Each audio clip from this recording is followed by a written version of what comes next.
کی آسانی اور تسہیل کے لیے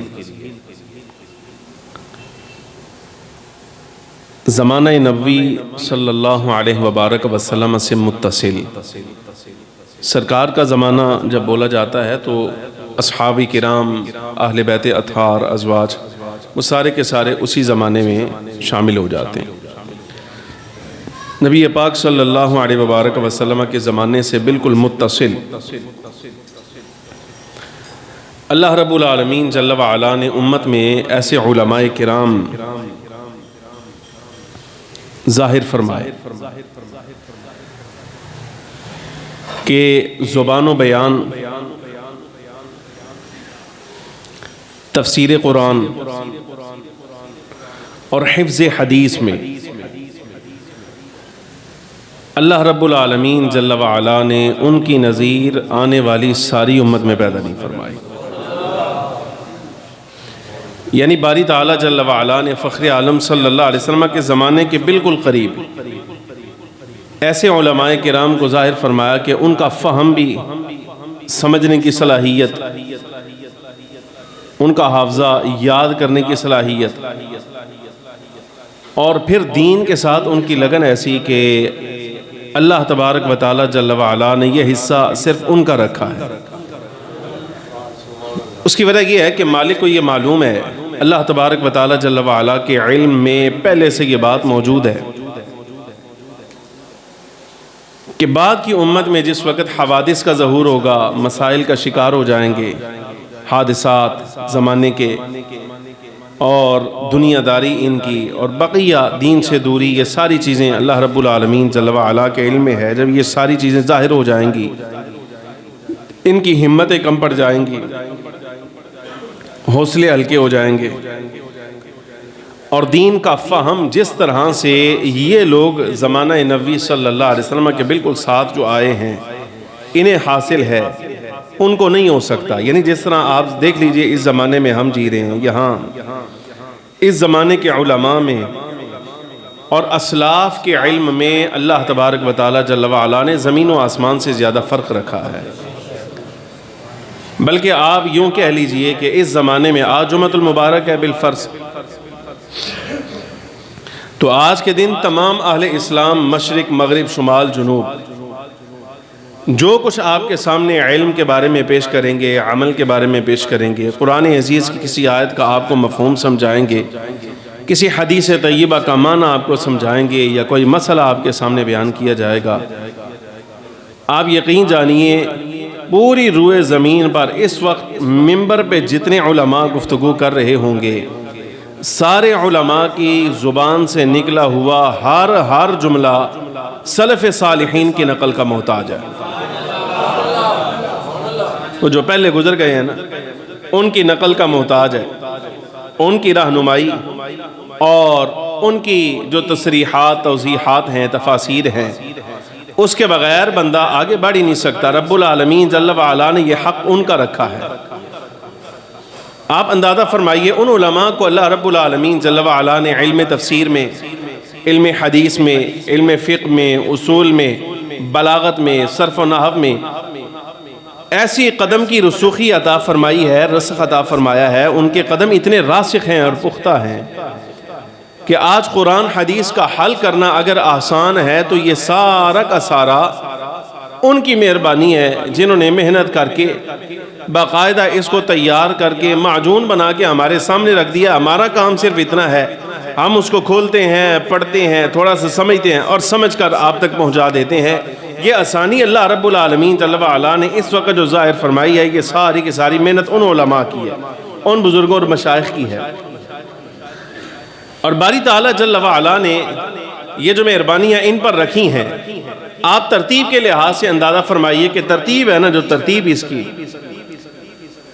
ترتیب بھی ایسی باکمال ہے کہ صحابہ کرام رضی اللہ تعالیٰ عنہ مجمعین سے تفسیر کا علم حاصل کرنے والے ممتاز لوگ ہیں۔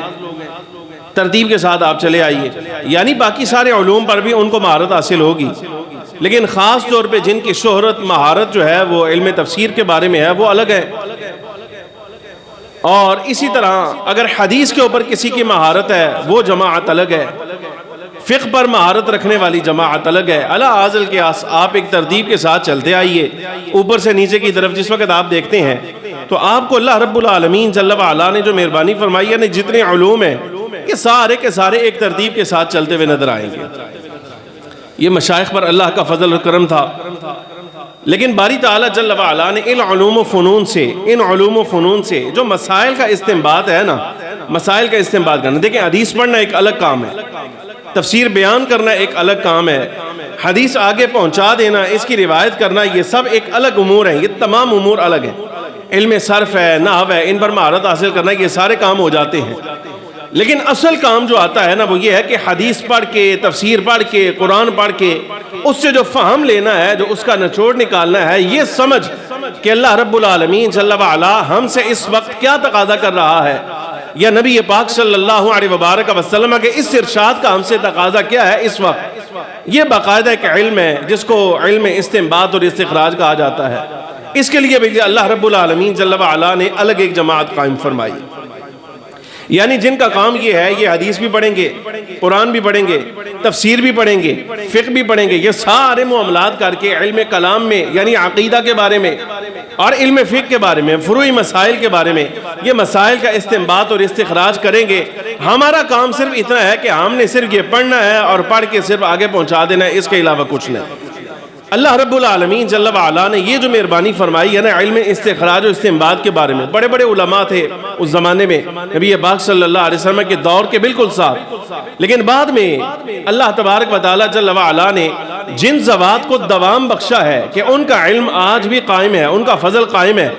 وہ 4 شخصیات ہیں. اول ان میں حضرت سیدنا امام اعظم ابو حنیفہ، دوم حضرت امام مالک، حضرت امام شافعی اور حضرت امام احمد ابن حنبل رضی اللہ تعالی عنہم اجمعین. یعنی آپ یوں سمجھ لیجئے اور آسانی کے ساتھ کہ نبی پاک صلی اللہ علیہ وبارک وسلم، آقا دو عالم صلی اللہ علیہ وسلم سے جتنا علم صحابہ کرام علیہم الرضوان نے آگے پہنچایا، عام عظیم وہ عقیدہ کے بارے میں تھا یا فروعی مسائل کے بارے میں تھا، جس مسلک پر بھی، جس مسئلے پر بھی گفتگو سرور عالم صلی اللہ علیہ وسلم سے آگے چلی،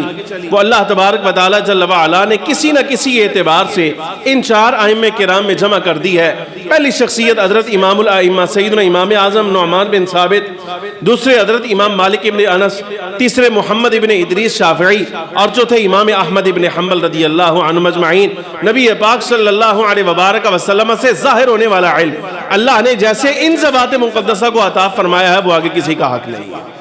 ان کو اللہ نے بہرحال ترجیح دی ہے. پھر ان 4 میں بھی ہم جس وقت تھوڑی سی توجہ کریں تو اللہ تبارک و تعالی جل وعلا نے اقدم جنہیں رکھا ہے، جن کو فضیلت عطا فرمائی ہے اور جن کا علم آج پوری دنیا میں پڑھا جا رہا ہے، پڑھایا جا رہا ہے، حتیٰ کہ پیدائش سے لے کے مرنے تک کے جتنے ہمارے مسائل ہیں اس میں نماز شامل ہے، روزہ شامل ہے، حج زکوٰۃ شامل ہے، آپ کی تجارت شامل ہے، فتویٰ شامل ہے، نکاح کے، طلاق کے، ہر قسم کے معاملات. اس وقت پوری دنیا مشرق مغرب شمال جنوب میں سب سے زیادہ جس کے علم کے مطابق حل کیے جاتے ہیں وہ حضرت سیدنا امام اعظم ابو حنیفہ رضی اللہ تعالی عنہ.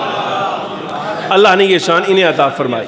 میں کچھ خراج تحسین چونکہ ہمارا امام ہے اور بے مثل امام ہے، اس لیے کہ یہ ایسا امام ہے جس کے دروازے پر بڑے بڑے لوگ جو ہے نا وہ سر جھکا کے کھڑے رہتے ہیں. اللہ نے یہ شرف انہیں عطا فرمایا اور یہ ہمارا حق بنتا ہے کہ اپنے امام کی بارگاہ میں اور ان کی خدمت عالی میں ہم خراج عقیدت و محبت پیش کریں، صرف آپ کو تعارف کروانے کے لیے، چاہتے نہ چاہتے، جانتے نہ جانتے. آج آپ نماز پڑھ رہے ہیں نا جس حیت پر، جس انداز میں، یہ حیت و انداز بھی جس بندے نے قرآن حدیث سے اخذ کر کے آپ کے لیے یہ آسان کیا ہے نا، اور جس بندے نے یہ بات کہی، سرکار دو عالم صلی اللہ علیہ وسلم نے یہ تو فرمایا صلو کما رأیتمونی اصلی، نماز ویسے پڑھنا جیسے پڑھتے مجھے دیکھ رہے ہو. یہ سرکار کا ارشاد ہے، نماز ایسے پڑھنا جیسے پڑھتے ہوئے مجھے دیکھ رہے ہو. یہ تو ارشاد حضور نے فرما دیا، لیکن آپ نے تو میں نے نبی پاک صلی اللہ علیہ وبارک وسلم کو نماز پڑھتے نہیں دیکھا، تو ہم نے کیسے پڑھنی ہے؟ تو یہ امام اعظم رضی اللہ تعالی عنہ پر اللہ کا فضل ہے. اس نے بتایا کہ جب شروع کرنا ہے تو منہ تمہارا اللہ اکبر کی صدا بلند کرے اور ہاتھ تمہارے کانوں کے ساتھ لگ کے نہ تو ایسے آ جائے. سمجھ آ رہی کہ نہیں؟ یہ اس بندے کی تحقیق ہے. پھر اس کے بعد تم نے ثنا پڑھنی ہے، پھر تم نے قرات کرنی ہے، امام کے پیچھے تم نے خاموش رہنا ہے، اور امام آمین جس وقت والضالین کہے گا تم نے آہستہ آواز میں آمین کہنا ہے، سلام تم نے پہلی مرتبہ ایسے پھیرنا ہے، دوسری مرتبہ ایسے پھیرنا ہے، تشہد تم نے ایسے پڑھنا ہے، روزے کا تمہارا وقت تب سے شروع ہوگا یہاں ختم ہوگا، تم یہ کام روزے کے دورانیے میں کر سکتے ہو، اس سے تمہارا روزہ فاسد ہو جائے گا، حج تم نے ایسے کرنا ہے، زکوٰۃ تم نے ایسے ادا کرنی ہے، مال کی زکوٰۃ ادا کرنی ہو بھیڑ بکریوں کی صورت میں تو ایسے ادا کرنا، اگر گائے کی صورت میں دینی ہو تو پھر اس انداز میں، اونٹ کی صورت میں دینی ہو تو اس انداز میں، سونے چاندی میں دینی ہو تو اس انداز سے، یہ پوری ایک علم کی ترتیب لگا کے حتیٰ کہ بندہ مر جائے اس کی تجہیز و تکفین کیسے کرنی ہے، حتیٰ کہ یہ تک وہ امام بتا کر گیا ہے کہ جب 4 پائی تم مسلمان کی قبر پر لے آؤ تو تم نے آیا قبلے کی دیوار سے اٹھا کر نیچے رکھنی ہے، یہ سر کی طرف سے تم نے میت کو اٹھا کے قبر میں اتارنا ہے۔ یہ مسئلہ بھی آپ کا حل کر کے جو بندہ گیا ہے وہ امام اعظم ابو حنیفہ رضی اللہ تعالی عنہ۔ یعنی اس وقت آپ ہر بندہ، ہم میں سے ہر آدمی عمل صالح کر کے، اچھا کام کر کے، نماز روزہ فرائض وغیرہ واجبات کی ادائیگی کے ساتھ جتنے کام کر کے ثواب کی امید لگا رہا ہے، کام یہ کرتا ہے، نماز یہ پڑھتا ہے، ثواب قبر میں اللہ تبارک و تعالی جل وعلا امام اعظم ابو حنیفہ رضی اللہ تعالی عنہ کو عطا فرماتا ہے۔ یہ حق اللہ نے ان کا رکھا ہے، اتنا بڑا امام۔ اور ابتدائی امر کیا تھا اس امام کا؟ حضرت علامہ مناوی رحمۃ اللہ تعالی علیہ، جن سے اللہ تبارک و تعالی جل وعلا نے کام لینا ہو نا، مالک تیاری پہلے کرا دیتا ہوں، تیاری ان کی پہلے ہو جاتی۔ حضرت امام اعظم رضی اللہ تعالی عنہ خواب میں دیکھا نبی پاک صلی اللہ علیہ وبارک وسلم کی قبر انور پر موجود ہیں، فخر عالم صلی اللہ علیہ وسلم کی بارگاہ میں حاضر ہیں، اور یہ خواب بڑا ویسے ہیبت ناک تھا، یعنی دیکھا جائے نہ تو پریشان کن ہے، ظاہر ہے مسلمان ہے، با ادب ہے، نبی پاک صلی اللہ علیہ وسلم کی تعظیم اور توقیر کرنے والا ہے، تو ایسے شخص کے لیے یہ خواب دیکھنا وہ جلال کا باعث ہوتا ہے، وہ ڈر جاتا ہے یہ کہ میں یہ کیا کر رہا ہوں۔ حضرت امام اعظم رضی اللہ تعالی عنہ ابتدائی حال میں مناوی فرماتے ہیں کہ خواب دیکھا فخر عالم صلی اللہ علیہ وسلم کی تربت انور پر موجود ہوں اور سرکار کی قبر کے پاس بیٹھ کے نہ تو مٹی الگ کر رہا ہوں، چن رہا ہوں۔ سمجھ آ رہی کہ نہیں؟ یہ چننا یعنی پھرول رہا ہوں، جس کو آپ کہتے ہیں نا قبر، یعنی عام لفظوں میں آپ کہہ لیجئے کہ میں نبی پاک صلی اللہ علیہ وسلم کی قبر مبارک کو کھولنے کی کوشش کر رہا ہوں۔ خواب دیکھا تو ڈر کے ہیبت کی وجہ سے آپ جس وقت بیدار ہوئے تو اس وقت اس زمانے میں آپ دیکھیے، میں نے کہا کہ ہر کام اللہ تبارک و تعالی جل وعلا نے اس زمانے سے متصل رکھا، یہ علم کا امام ہے۔ اسی زمانے میں حضرت امام رضی اللہ تعالیٰ عنہ کے ہم عصر بہت بڑے عالم اپنے زمانے کے، جنہیں سید المعبرین کہا جاتا ہے، حضرت امام محمد ابن سیرین رضی اللہ تعالیٰ عنہ، تعبیر بتانے والوں کا اور خواب کا حال بیان کرنے والوں کا امام سید المعبرین، وہ موجود تھے۔ حضرت امام صاحب رضی اللہ تعالیٰ نے پیغام بھجوایا، کہا جی میں نے خواب دیکھا ہے، اس کی تعبیر ارشاد فرمائیے۔ فرمایا خواب بیان کرو۔ حضرت امام صاحب رضی اللہ تعالیٰ نے خواب بتایا، فرمایا میں دیکھ رہا ہوں کہ نبی علیہ السلام کی قبر انور پر موجود ہوں اور سرکار کی قبر انور کی تربت جو ہے وہ الگ کر رہا ہوں اور قبر کھولنے کی کوشش کر رہا ہوں۔ حضرت سید المعبرین امام محمد ابن سیرین رضی اللہ عنہ نے فرمایا یہ خواب جس نے بھی دیکھا ہے اس کو ہماری طرف سے مبارکباد پیش کرنا، اور تعبیر بڑی مبارک ہے، وہ یہ کہ اللہ تبارک و تعالی جل وعلا تمہیں نبی پاک صلی اللہ علیہ وسلم کی جناب سے ایسا علم عطا فرمائے گا جس کی طرف اب تک کوئی بندہ سبقت نہیں کر کے گیا۔ یہ تیرا حق ہے، یہ تیرا حق ہے، اللہ تبارک و تعالیٰ تجھے عطا فرمائے گا۔ اور پھر دنیا نے دیکھا کہ قرآن حدیث بیان کرنے والے، روایت کرنے والا کی تعداد تو عدد شمار سے باہر، لیکن ان سے مسئلہ اخذ کرنا اور کام کی بات نکال لینا، یعنی روایت حدیث کر کے اس کا نچوڑ اور مقصد بیان کرنا، اللہ رب العالمین جل وعلا نے یہ مرتبہ جس کو عطا فرمایا وہ حضرت امام صاحب رضی اللہ تعالی عنہ۔ بلکہ نضر ابن شمیل نے تو یہاں تک بات کی، فرمایا کان الناس نیاما عن الفقہ، فرمایا لوگ فقہی مسائل سے تو سوئے ہوئے تھے، آرام کر رہے تھے، حتی ایقظہم ابو حنیفہ رضی اللہ تعالی عنہ، فرمایا روایت حدیث بیان کرنے والوں کو فقہی معاملات اخذ کرنے کے بارے میں اگر کسی نے جگایا ہے تو وہ ابو حنیفہ رضی اللہ تعالی عنہ، کہ اللہ نے آپ کو شان عطا فرمائی۔ امام صاحب اپنے احوال کے بارے میں خود فرماتے ہیں، فرمایا میں جس وقت پڑھنا شروع کرنے لگا نا، اب یہ ہوتا ہے پڑھنے کا انداز، ہمارے ہاں تو یہ ہوتا ہے بیٹا ابھی پیدا نہیں ہوا تو اس سے پہلے سوچ لیا کہ جناب میں ڈاکٹر بنانا ہے، اس واسطے کہ انہاں دی چھری تیز ہوندی ہے، انہاں دی تلوار تیز ہوندی ہے، میں انجینئر بناؤں گا تو خاصا مال بٹور لوں گا، یہ وہ اس طرح کی باتیں۔ اچھا پھر اس کے بعد بچہ جس وقت، یعنی ہمارے ہاں کو ترتیب نہیں ہوتی بچوں کی تعلیم کی، حالانکہ یہ بڑا اہم کام ہوتا ہے، آپ نے بچوں کی تربیت کا، تعلیم کا انتظام کرنا ہے تو بڑی سوچ بچار کر کے، کو مشورہ کر کے قدم آگے اٹھانا چاہیے، یہ ہوتی ہے ترتیب قدم اٹھانے کی۔ امام صاحب رضی اللہ تعالیٰ عنہ اپنا تعلیمی حال خود ارشاد فرماتے ہیں، فرمایا میں نے جب تعلیم کے میدان میں قدم رکھا تو کچھ لوگوں سے مشورہ کیا کہ مجھے بتاؤ میں کہاں جاؤں، میں کیا کروں، کیا پڑھوں۔ اب اس زمانے میں تو یہ بیکن ہاؤس اور دی ایجوکیٹر اور فلاں فلاں اس طرح کے ادارے نہیں تھے۔ اس زمانے کے ادارے جتنے تھے وہ سارے کے سارے جو ہے وہ یا مسجد میں چلا کرتے تھے یا مسجد کے ساتھ متصل کسی کمرے میں کوئی شیخ بیٹھا ہوتا، کوئی استاد بیٹھا ہوتا، اور دنیا جا کے اس کے دروازے پر دستک دیتی اور بتاتی کہ میں رسول اللہ صلی اللہ علیہ وسلم کی حدیث پڑھنے کے لیے آیا ہوں، ہے تمہارے پاس کچھ تو ہمیں پڑھا دو۔ اس وقت کے ادارے ایسے تھے، اور ان اداروں سے نکلنے والا بندہ ابو حنیفہ ہوا کرتا تھا، محمد بن ادریس شافعی ہوا کرتا تھا، مالک بن انس ہوا کرتا تھا۔ اور میں نے ایک مقام پہ یہ بات پڑھی، اللہ اکبر، یہ ہوتی ہے بات جنہوں نے کچھ کرنا ہوتا ہے نا، یہ ان کے بارے میں حضرت امام ابو حنیفہ رضی اللہ تعالیٰ عنہ کے بارے میں آیا ہے۔ آپ فرماتے ہیں کہ روات آپ کے شاگرد فرماتے ہیں، فرمایا زندگی گزری، ہم نے امام صاحب کو دیکھا کہ اپنے گھر میں بھی موجود ہوتے نا تو اپنے پاؤں اس سمت کو نہیں کیا کرتے جس طرف آپ کے استاد کا گھر تھا۔ جس سمت میں امام اعظم ابو حنیفہ کے استاد کا گھر تھا، یہ امام اعظم رضی اللہ تعالی عنہ کا ادب اور احترام تھا کہ جناب والا اس سمت پہ پاؤں نہیں پھیلایا کرتے تھے کہ ادھر میرا استاد رہتا ہے۔ سمجھا رہے کہ نہیں؟ پھر اللہ تبارک و تعالیٰ نوازتا بھی ایسے لوگوں کو، اور ہم نے دیکھا ہے آج یہ آنکھ دیکھ رہی ہے، ملاحظہ کر رہی ہے ایسے معاملات کو جناب والا، کہ باپ خود لے جا کر کہتا ہے بچے کو کہ استاد کے منہ پر تھپڑ مار دے، اس نے تیرے اوپر تشدد کیا، تو تھپڑ مار، بدلہ لے اس سے۔ استاد کے خلاف پرچہ کراؤ کہ یہ نے مارے ہے جی، اس نے یہ کیا، یا ہمارے بچے کو مرضی کے مطابق نہیں پڑھاتا، یا یہ کرتا ہے وہ کرتا ہے، دے پرچہ کرا چھڑو۔ یہ اس طرح کے معاملات۔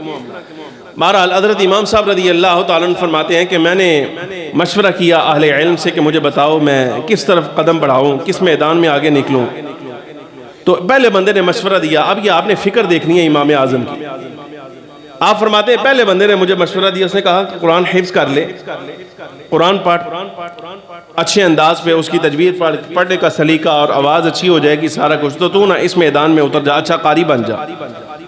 جواب سننا، امام صاحب رضی اللہ عنہ فرماتے ہیں میں نے پوچھا اچھا یہ بتاؤ کہ اگر میں اچھا قاری بن گیا تو میرا حتمی انجام کیا ہوگا، آخری انجام میرا کیا ہوگا، وہ بتاؤ ذرا، انجام کیا نکلے گا، نتیجہ کیا ہوگا اس کا۔ فرماتے ہیں ماہرین نے، تجربہ کار لوگوں نے مجھے بتایا کہ نتیجہ یہ نکلے گا کہ تم ایک مسجد میں بیٹھ جاؤ گے، وہاں چھوٹے بچے تمہارے پاس آئیں گے، کچھ باشعور بچے آئیں گے، کوئی نادرہ پڑھنے کے لیے آ جائے گا اور کوئی حفظ کرنے کے لیے آ جائے گا، بالآخر یہی ہوگا کہ وقت گزرے گا، تم بوڑھے ہو جاؤ گے، ہمت جواب دے جائے گی، اور بزرگی کے عالم میں یہیں اسی شہر میں، جس شہر میں تم استاد بن کے پڑھا رہے ہوگے، تم سے کوئی اچھا قاری آ جائے گا میدان میں، تمہیں دنیا فراموش کر دے گی، بلا دے گی، بس ختم، اتنا ہی ہوتا ہے، اور کیا ہوتا ہے۔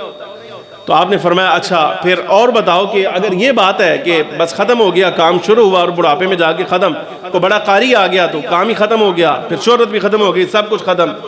تو پھر کیا کرنا چاہیے؟ میں نے ان سے پوچھا، میں نے کہا اچھا بتاؤ اگر یہ نہیں تو پھر ایسا کرتے ہیں کہ حفظ حدیث کے میدان میں قدم رکھتا ہوں، قرآن عزیز پڑھ لیتے ہیں۔ اس کا مطلب یہ نہیں سمجھنا کہ پھر امام صاحب نے قرآن پڑھنا چھوڑ دیا، سمجھ آ رہے کہ امام صاحب رضی اللہ تعالیٰ فرمایا کہ حفظ قرآن کی ریاست تو یہاں ختم ہو گئی، بڑا قاری کہہ دیا گیا، یہ سارا کچھ ہوا، میرے سے بڑا کوئی قاری آ گیا تو آپ اس کا شہرت اور چرچا شروع ہو جائے گا، تو مجھے بتاؤ پھر حفظ حدیث کے میدان میں قدم رکھوں تو پھر اس کا نتیجہ کیا نکلے گا، حدیث روایت کروں، یہ سارے معاملات۔ فرمایا ہاں میدان بہت بڑا ہے، ذمہ داری بہت اچھی ہے، نبی پاک صلی اللہ علیہ وسلم کی حدیث کو یاد کرنا ہے، متون یاد کرنے ہیں، اسناد یاد کرنی ہے، یہ سارا کچھ کر آ کے فرمایا انجام کیا ہوگا یہ بتاؤ۔ کہا جی انجام یہ ہوگا جب تم بوڑھے ہو جاؤ گے، تمہارے شاگرد آئیں گے تمہارے پاس حدیث پڑھنے کے لیے، سمجھنے کے لیے، تم حدیث پڑھاؤ گے، سمجھاؤ گے، حتیٰ کہ ایک مقام ایسا آ جائے گا کہ جب تم بہت زیادہ بزرگ ہو جاؤ گے اور فہم کچھ کمزور ہو جائے گا تو شاید ہو سکتا ہے تمہارے شاگردوں میں سے اٹھ کے کوئی کہہ دے کہ استاد کا حافظہ ٹھیک نہیں رہا۔ اور روایت حدیث چکے ہے میدان بڑا احتیاط کا، یہاں زندگی میں ایک مرتبہ زبان پر جھوٹ آ جائے نبی پاک صلی اللہ علیہ وسلم کی حدیث کے بارے میں تو علماء کا اتفاق ہے اس کی حدیثیں جتنی روایت کی گئی وہ ساری کی ساری ختم، اس سے حدیث لینی ہی نہیں، اتنا احتیاط کا مقام ہے یہ۔ سمجھ آ رہی کہ نہیں؟ کہا کہ بس پھر بات ختم ہو جائے گی، اس سے آگے کہاں جائے گی؟ حضرت امام صاحب رضی اللہ تعالیٰ فرمانے لگے، ان سے کہا کہ بالفرض اگر اس میدان میں قدم رکھوں اور یہ شیوہ بنا لوں کہ میں نے حفظ یاد کرنی ہے اور آگے پہنچانی ہے، بس اس کے علاوہ اور کچھ نہیں، تو اللہ کی قسم اٹھا کر کہتا ہوں، یہ امام صاحب کے لفظ ہیں، اللہ کی قسم اٹھا کر کہتا ہوں دنیا میں میرے سے بڑا حدیث کا حافظ کوئی نہیں ہو سکتا۔ ایکیڈیا مکوڑین جواب ہے، جڑے اندر امام صاحب کو 17 حدیث یاد تھی، سمجھ آ رہی کہ نہیں؟ امام اعظم ابو حنیفہ فرماتے ہیں دنیا میں میرے سے بڑا حدیث کا حافظ کوئی نہیں ہو سکتا۔ اگر اس میدان میں میں چل پڑتا، یعنی صرف روایت شروع کر دیتا اور کچھ نہ کرتا، اچھا چلو یہ بھی نہ صحیح، اور بتاؤ اگر علم نحو پڑھ لوں تو پھر کیا بنے گا؟ اور کیا ہوگا؟ علم نحو پڑھ لو گے، زبان آ جائے گی اور عربی کی باریکیاں تمہیں معلوم ہو جائیں گی، تنخواہ تمہاری کو 2 دینار سے 3 دینار ہو جائے گی، اور اس سے زیادہ کیا ہوگا؟ بس ختم، پھر تنخواہ بڑھ جائے گی، لوگ آشش کریں گے بچہ عالم ہے اور فنون پر مہارت رکھتا ہے، اچھا چلو یہ بھی چھوڑو، اگر شعر کے علم میں مہارت حاصل کروں تو پھر ماہرین نے مشورہ دیا، انہوں نے کہا اچھا ٹھیک ہے، بادشاہوں کے دربار میں رسائی ہو جائے گی، وہاں جاؤ گے، ان کی تعریف میں قصیدے کہو گے، اشعار کہو گے، اور پھر ایک دور ایسا آئے گا کہ بالفرض اگر تمہاری جو مراد ہے بادشاہ سے، جو نذرانہ چاہیے، جو تمہیں قیمت چاہیے اپنے شعر کی، اگر وہ مل گئی تو ان کی تعریفیں کرتے رہو گے، مگر نہ اور کیا ہے، پھر برائیاں بیان کرو گے، عورتوں کے بارے میں اشعار کہتے پھرو گے، کوئی خاتون سامنے سے گزر گئی، کوئی کبھی اس کی تعریف کر دی، کبھی اس خاتون کی تعریف کر دی، بس یہی زندگی رہ جائے گی، اس کے علاوہ تو اور کچھ نہیں۔ نے فرمایا یہ علم بھی میرے کام کا نہیں۔ اچھا بالفرض کہنے لگے کہ اگر میں ایسا کروں کہ یہ جو علم کلام ہے، مناظرے کا علم، عقیدے کے علم میں مہارت حاصل کروں اور علم کلام پہ دسترس ہو جائے تو پھر کہا جی مناظرہ، کبھی اس کے ساتھ بحث، کبھی اس کے ساتھ بحث، اے دن لڑ پاؤ، او دن لڑ پاؤ، یہ کرو وہ کرو، اور اگر مثال کے طور پہ کسی میدان مناظرہ میں تم ڈھیلے پڑ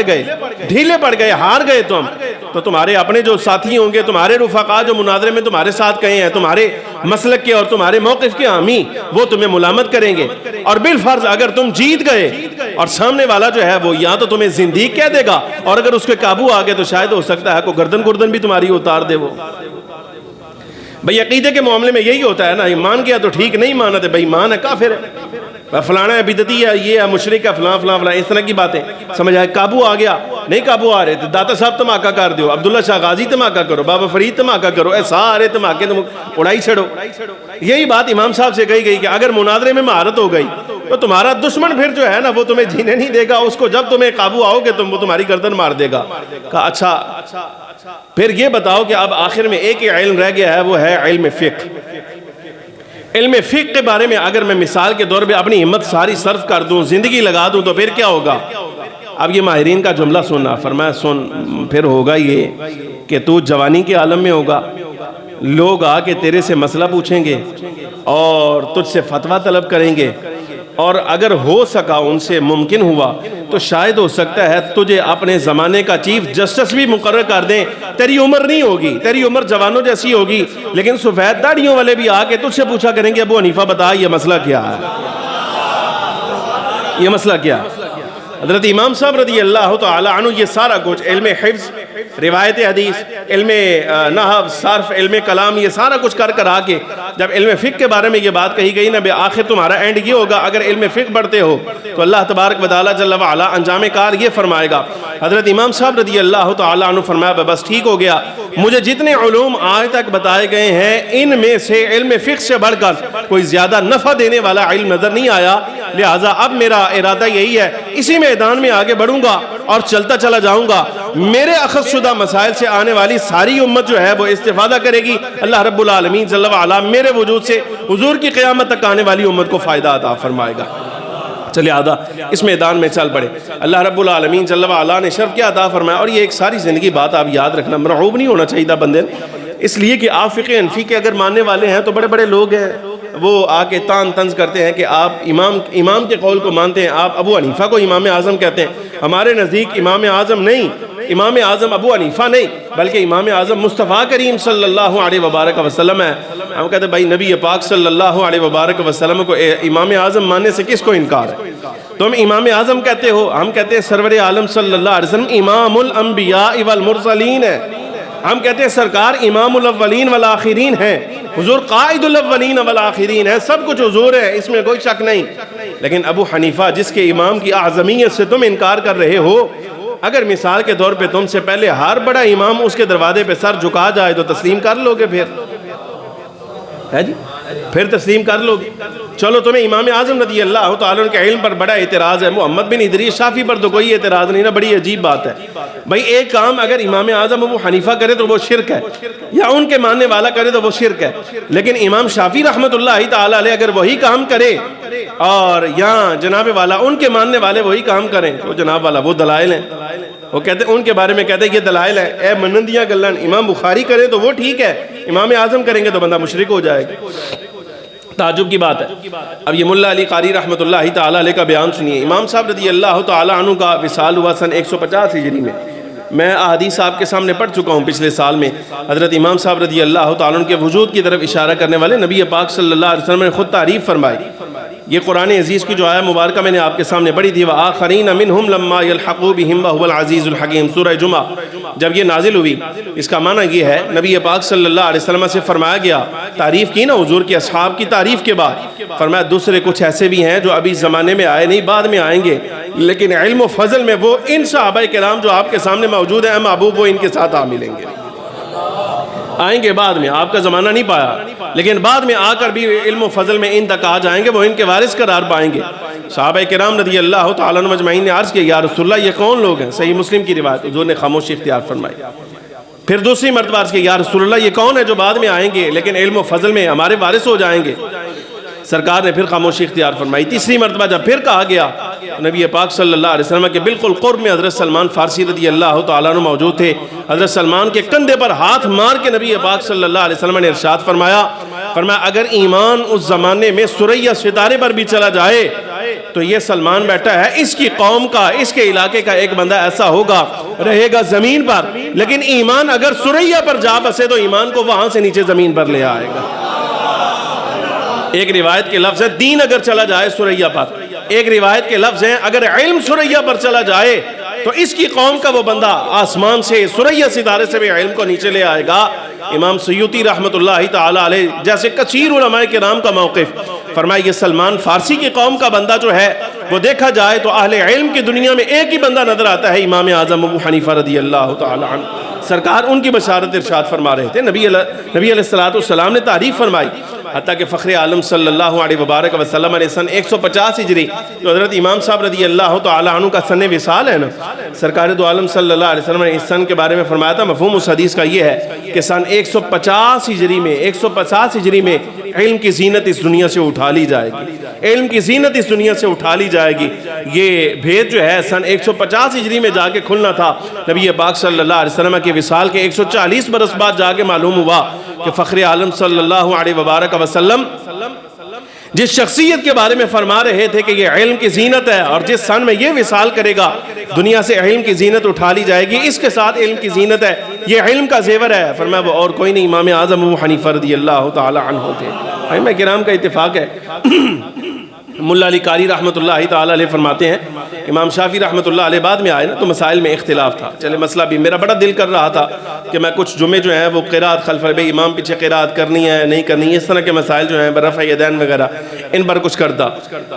لیکن چلیں اسی کے ضمن میں آپ سمجھیے حضرت امام اعظم ابو حنیفہ رضی اللہ تعالی عنہ کا علمی موقف یہ تھا، علمی موقف آپ فرمایا کرتے تھے، آپ نے فرمایا کہ نبی پاک صلی اللہ علیہ وبارک وسلم نے ابتدائی حال میں رفع یدین کیا نماز میں، لیکن بعد میں چونکہ منع فرما دیا تھا، لہذا مسئلہ یہ ہے کہ اب چونکہ سرکار نے پہلے کیا ہے بعد میں منع کر دیا تو ایسا عمل نبی پاک صلی اللہ علیہ وبارک وسلم نے جو پہلے کیا ہو وہ منسوخ قرار پاتا ہے، جو بعد میں عمل کیا وہ ناسخ قرار پاتا ہے۔ منسوخ کو یعنی پہلے والے عمل کو چھوڑ دیا جائے گا، بعد والے عمل کو لے لیا جائے گا، یہ تو پکا اصول ہے۔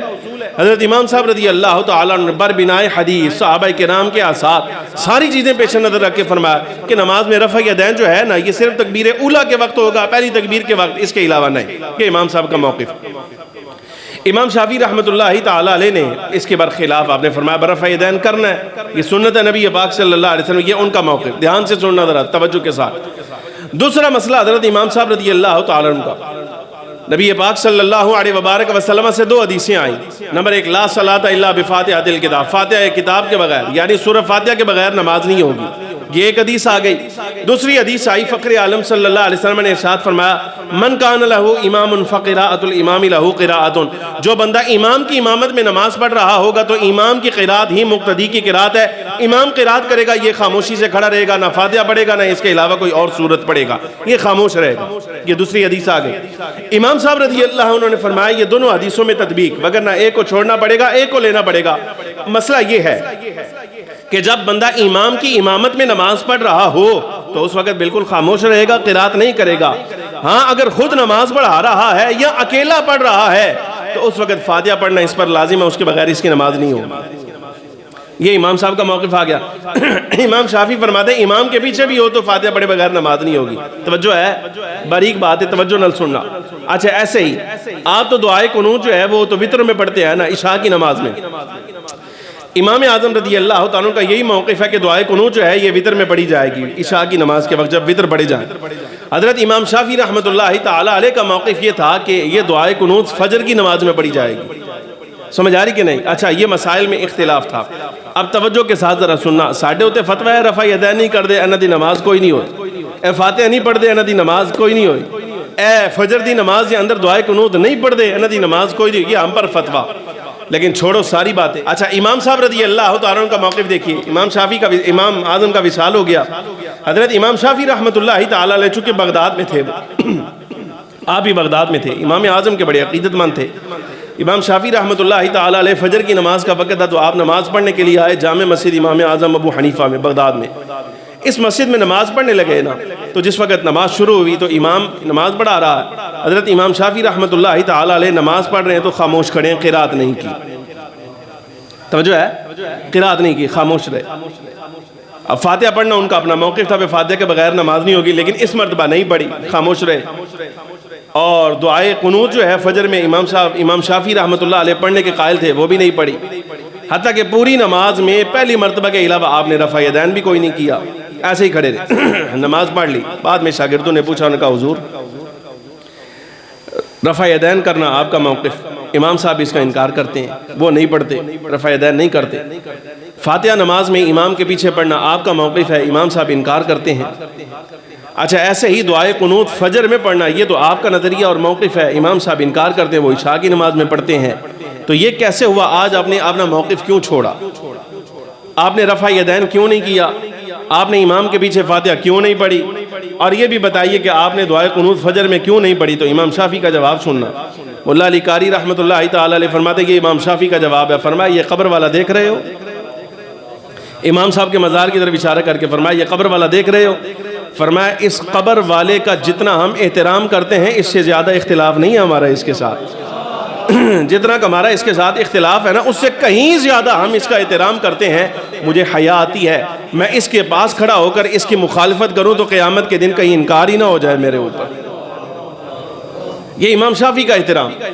امام مالک رضی اللہ تعالی عنہ آپ کی مجلس میں امام اعظم ابو حنیفہ رضی اللہ تعالی عنہ قامت لمبی تھی آپ کی، آپ اٹھے نہ، جس وقت باہر گئے تو کسی نے پوچھا، فرمایا یہ کون تھا جو آپ کی خدمت میں بیٹھا ہوا تھا حضرت امام مالک سے؟ تو امام مالک رضی اللہ تعالی عنہ فرمانے لگے یہ وہ بندہ ہے کہ بالفرض اگر یہ کسی پلر کے بارے میں کہتے، ستون کے بارے میں کہ مٹی سے بنا ہے، اینٹوں سے بنا ہے، لیکن یہ اس کے بارے میں موقف قائم کرے، اس کے علم کا عالم یہ ہے، یہ کہے کہ یہ پلر مٹی کا، ریڈ سیمت کا، بجری کا، اینٹوں کا نہیں بلکہ سونے سے بنایا گیا ہے، تو اللہ کی قسم اس کا فہم اتنا تیز ہے یہ دلائل سے ثابت بھی کر دے گا کہ واقعی سونے کا ہے۔ امام مالک جیسا بندہ فرما۔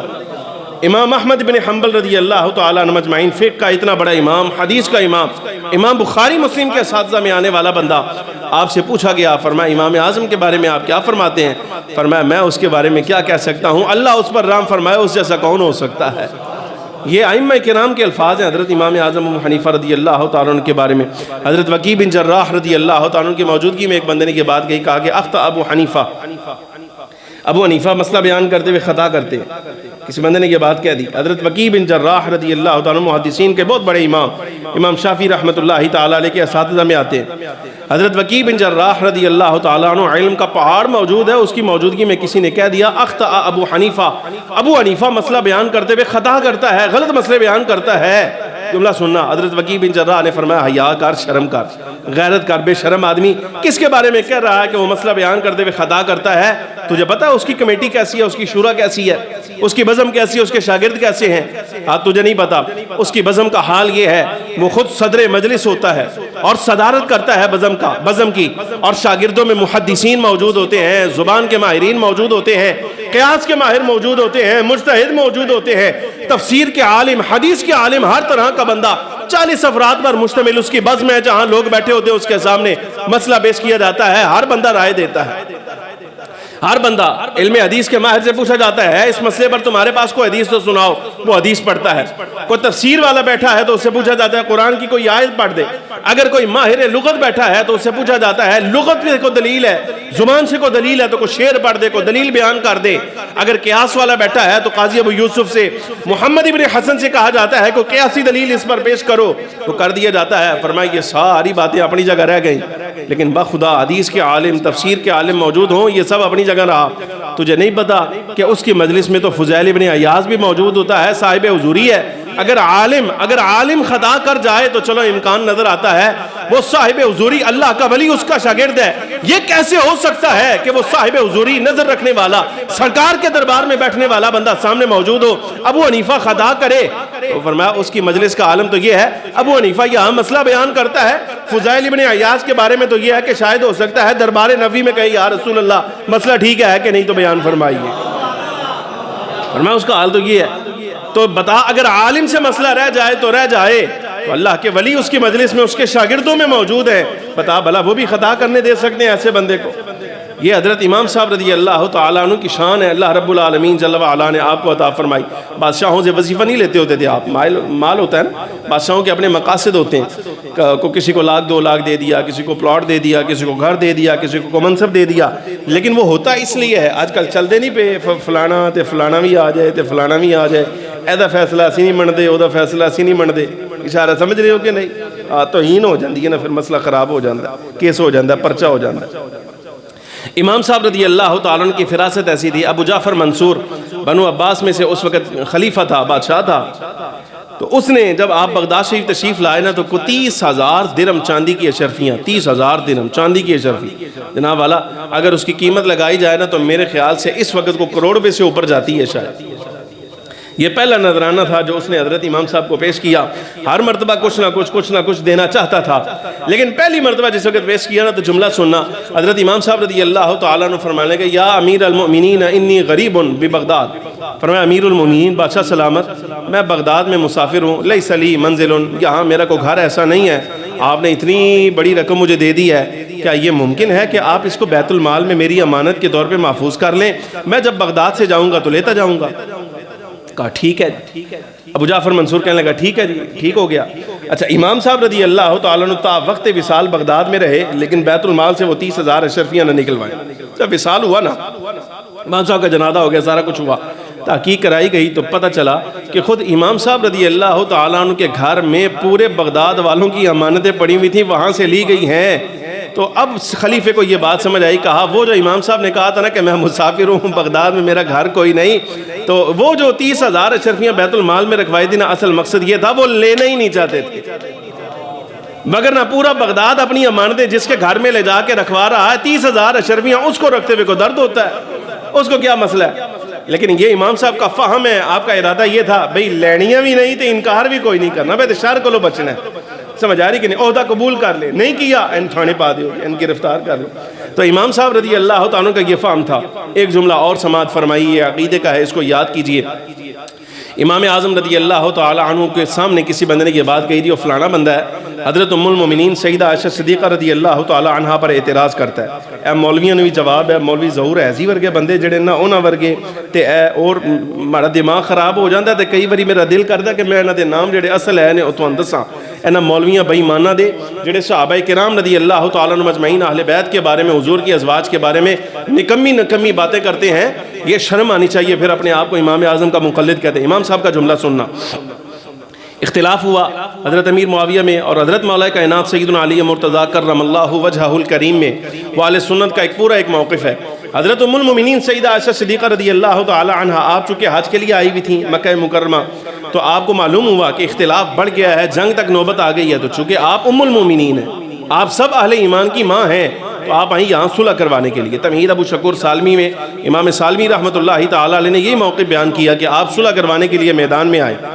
کوئی بے ایمان آدمی اس طرح دا امام صاحب رضی اللہ تعالیٰ نے سوال کیا، کہا جی مسئلہ تو یہ ہے، نبی پاک صلی اللہ علیہ وسلم کا فرمان ہے، فخر عالم صلی اللہ علیہ وسلم نے فرمایا جو خاتون اللہ پر اور آخرت کے دن پر ایمان رکھتی ہو، اگر 3 دن کی مسافت ہے نا، 3 دن کی مسافت کے برابر سفر اس کو بغیر محرم کے نہیں کرنا چاہیے، یہ تو سرکار کا فرمان ہے۔ تو اس نے امام اعظم رضی اللہ تعالیٰ عنہ کے سامنے طنز کیا حضرت ام المؤمنین سیدہ عائشہ صدیقہ پر، یہ کہہ کر اس نے کہا کہ خاتون کو تو 3 دن کی مسافت جو ہے بغیر محرم کی اجازت ہی نہیں۔ تو ام المؤمنین عائشہ صدیقہ نبی پاک صلی اللہ علیہ وسلم کی زوجہ ہو کر کیا ان کو یہ حق تھا کہ مکہ مکرمہ سے جنگ جمل میں شریک ہو جاتی یا شامل ہو جاتی؟ اس کا مطلب یہ انہوں نے حضور اکرم صلی اللہ علیہ وبارک وسلم کی مخالفت کی ہے۔ یہ امام صاحب کے سامنے جس وقت یہ قول بیان کیا گیا نا، فرمایا بدر بے تیری عقل تیوی، فرمایا النبی اولا بالمؤمنین من انفسہم وازواجہ امہاتہم، نبی پاک صلی اللہ علیہ وسلم کی ازواج امت کی مائیں ہیں، امت کی مائیں ہیں، تے ماں اگر پتر نہ سفر کرے، فرمایا ساری امت اماں جی سیدہ پاک رضی اللہ تعالیٰ عنہ دی روحانی اولاد ہے تو ایک محرم لبدہ پھر دیں۔ ام المؤمنین کے جتنے غلام ساتھ آئے تھے وہ سارے ان کے بیٹے ہی تو تھے، اور کون تھے؟ اعتراض کرتا ہے، یہ فہم ہے امام صاحب رضی اللہ تعالیٰ عنہ کا، امام صاحب کا فہم ہے۔ فرمایا تو ایک محرم تلاش کرتا ہے کہ ساتھ نہیں تھا۔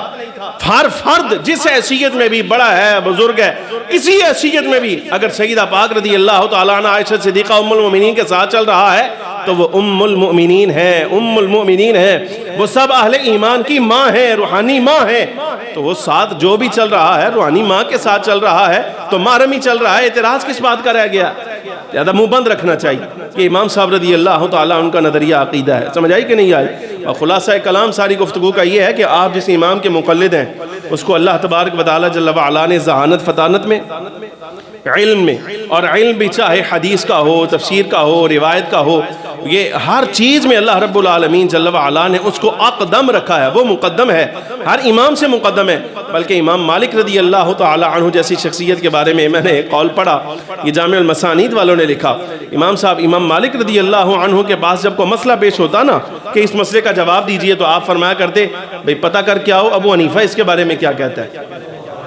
امام مالک نبی پاک صلی اللہ علیہ وبارک وسلم نے تعریف فرمائی، فرمایا ایک زمانہ آئے گا لوگ سواریوں پر بیٹھ کر سفر کریں گے پوری دنیا کا علم کے لیے، لیکن مدینے کے عالم سے بڑا ان کو عالم کوئی نہیں نظر آئے گا۔ با اتفاق علماء اس سے مراد حضرت امام مالک رضی اللہ تعالی عنہ ہیں، مدینے سے بڑا عالم کوئی نہیں، یعنی امام مالک۔ تو امام مالک سے جس وقت مسئلہ پوچھا جاتا ہے تو وہ کہتے ہیں پتہ کر کے آؤ ابو حنیفہ اس کے بارے میں کیا کہتا ہے۔ امام صاحب کا موقع جب معلوم ہوتا تو فرماتے میرا فتویٰ بھی یہی ہے، بس اس کو قبول کر لو، ٹھیک ہے۔ یہ حضرت امام سفیان ثوری رضی اللہ تعالیٰ عنہ بظاہر مثال کے طور پہ آپ کے ساتھ کچھ شکر رنجی تھی، آپس میں کوئی مسائل میں اختلاف ہو جاتا ہے، لیکن جملہ سننا، سفیان ثوری اپنے زمانے کے بہت بڑے محدث ہیں، حدیث کے بہت بڑے امام ہیں، آپ سے مسئلہ پوچھا گیا نا تو پوچھا گیا مسئلہ آپ کے سامنے پیش ہوا تو کسی نے کہہ دیا جی اس کا جواب کون دے گا، اس مسئلے کا جواب کون دے گا؟ تو حضرت سفیان ثوری کا جواب سننا، فرمایا اس کا جواب وہی دے گا جس سے ہم حسد کرتے ہیں۔ نہیں سمجھ آیا؟ اختلاف ہو جاتا ہے نا علم میں، مثال کے طور پہ کوئی نالدہ کو ہم زمانہ مولوی اگے ودہ پہ ہے اور اس کو عزت زیادہ مل رہی ہے تو بس اوقات وہ آنکھ میں کھٹکتا تو ہے نا، وہ آنکھ میں کھٹکتا ہے، اور محسود ہونا یہ ساری زندگی یاد رکھنا۔ پیر میر علی شاہ صاحب رحمۃ اللہ تعالیٰ علیہ کسی بندے کو دعا دینی ہوتی نا کسی عالم کو تو کہا کرتے تھے کہ اللہ کرے تم محسود ہو جائیں لوگ تیرے کو حسد کرنا۔ یہ تعریف کی بات ہے، دنیا حسد کرنا شروع کر دے نا تو یہ جس سے حسد کیا جاتا ہے نا اس کے لیے تعریف ہوتی ہے۔ تو حضرت سفیان ثوری رضی اللہ تعالیٰ عنہ فرمایا کرتے تھے بھئی اس کا جواب وہی بندہ دے گا جس سے حسد کیا جاتا ہے، جس سے ہم حسد کرتے ہیں۔ تو آپ نے سامنے پوچھ لیا بندے نے کہا جی وہ کون ہے جس سے آپ حسد کرتے ہیں، جو آپ کی آنکھ میں کھٹکتا ہے؟ فرمایا اس زمانے میں سب کی آنکھ میں جو کھٹکنے والا آدمی ہے وہ ایک ہی ہے، امام اعظم ابو حنیفہ رضی اللہ تعالیٰ عنہ۔ اللہ نے بہت بڑی شان عطا فرمائی حضرت امام صاحب کو، اللہ رب العالمین۔ بلکہ حافظ سیوطی رحمۃ اللہ علیہ فرماتے ہیں کہ اہل اسلام پر لازم ہے کہ ہر بندہ نماز میں جب دعا کرے نا تو اپنے لیے بھی دعا کیا کرے اور ساتھ امام اعظم کے لیے بھی دعا کیا کرے۔ اتنا بڑا احسان ہے امام صاحب کا، دعا فرمائی اللہ رب العالمین جل وعلا امت کو امام اعظم کا مقام مرتبہ سمجھنے کی توفیق نصیب فرمائے۔ وآخر دعوانا الحمد للہ رب العالمین۔